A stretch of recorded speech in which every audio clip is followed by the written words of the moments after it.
Valentino Rossi ungkap kemarahan Francesco Bagnaia, kesal dengan pembalap seperti ini. Legenda hidup MotoGP, Valentino Rossi mengungkap bahwa Francesco Bagnaia sempat marah. Francesco Bagnaia rupanya sempat merasa marah sebelum akhirnya berhasil menjuarai sesi balapan MotoGP Spanyol yang berlangsung akhir pekan lalu. Kemarahan pembalap yang akrab disapa Pecco itu diungkap oleh gurunya, Valentino Rossi. Rossi menuturkan bahwa Pecco marah karena ada pembalap yang tak memikirkan orang lain saat sesi sprint di hari Sabtu. Pecco sangat marah, tutur Rossi pada Sky Italia di Jerez lalu. Karena di sprint ada pembalap yang membalap tanpa memikirkan orang lain, lanjutnya. Pecco diketahui mengalami insiden saat sesi sprint pada hari Sabtu. Kala itu, Pecco dan motornya keluar lapangan karena mengalami kontak dengan pembalap KTM, Brad Binder. Bagnaia kala itu tidak setuju dengan keputusan resmi yang menyatakan bahwa kejadian itu dinyatakan sebagai insiden balapan.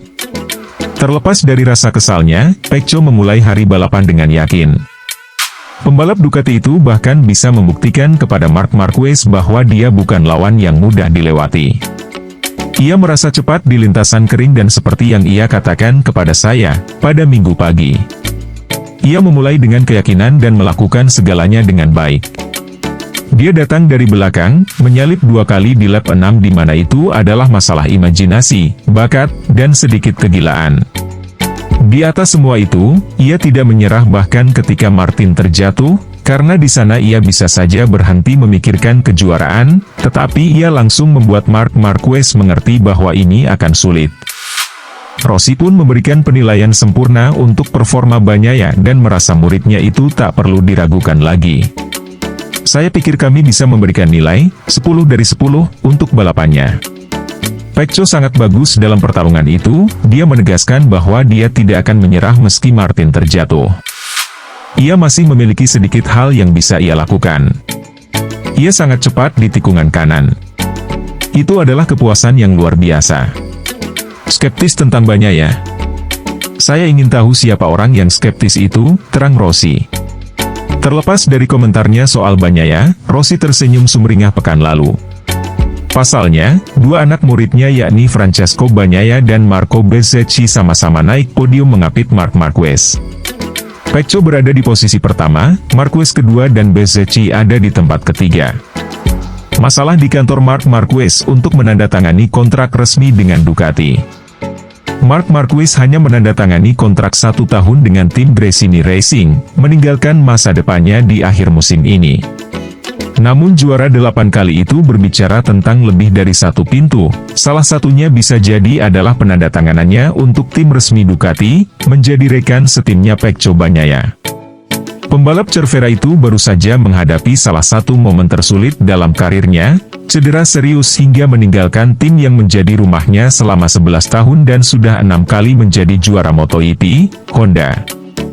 Setelah balapan pertama musim ini, ekspektasi dan hasil yang besar, semuanya menunjukkan bahwa Marc akan menjadi salah satu kandidat yang bertarung di kejuaraan dunia 2024. Untuk saat ini ia berada di urutan ke-6 dengan 60 poin, 32 lebih sedikit dari Jorge Martin dan 15 lebih sedikit daripada Pecco Bagnaia. Di Ducati mereka sudah melirik pembalap Spanyol itu, bahkan Gigi Dal, Ignas sendiri sudah angkat bicara soal kemungkinan kehadiran Marc di tim resmi. Posisi yang saat ini memiliki duel 3 arah yang hebat, Bastianini, Martin dan Marc sendiri. Marc Marquez dan sponsornya Red Bull. Jika penandatanganan Marc untuk Ducati Lenovo menjadi resmi, akan ada masalah sponsor, karena Marquez adalah pembalap Red Bull dan Ducati adalah Monster, dan bukan hanya Ducati yang merupakan merek Monster, tetapi seluruh Borgo Panigale adalah bagian dari Monster. Kita sudah melihat bahwa dengan kepergian Marc Marquez dari Honda, begitu pula Red Bull, secara sepihak memutuskan kontrak mereka dengan Honda untuk musim 2024 dan berangkat bersama Marc ke Gresini. Selain itu, perwakilan pengemudi baru, Jimmy Martinez, adalah karyawan Red Bull. Inilah kelemahan pertama. Ya, benar bahwa Jorge Martin juga seorang pebalap Red Bull dan penandatanganannya untuk resmi Ducati juga dapat disebabkan oleh beberapa kesulitan dari sponsor mengenai merek minuman energi. Namun Jorge Martin tidak memainkan peran mendasar seperti Marc Marquez, dan perwakilannya juga bukan milik Red Bull. Di sisi lain, ada juga pembicaraan tentang penandatanganan yang tidak diminati, dan ini bukan pertama kalinya di Piala Dunia. Kita sudah melihatnya dengan Honda dan penandatanganan Jorge Lorenzo. Mereka yang berada di Ducati bisa mempertimbangkan untuk mengontrak Marc untuk mengakhiri ancaman dari dalam. Ini adalah cara untuk menjaganya tetap terkendali dan menghentikannya, mengingat Marc dengan YT23 sudah bertarung. Oke lah sahabat GP Mania semuanya, itulah informasi kita pada hari ini. Bagi teman-teman yang belum subscribe, jangan lupa subscribe, dan tekan tombol loncengnya, untuk selalu mendapatkan informasi terupdate seputar MotoGP. Terima kasih.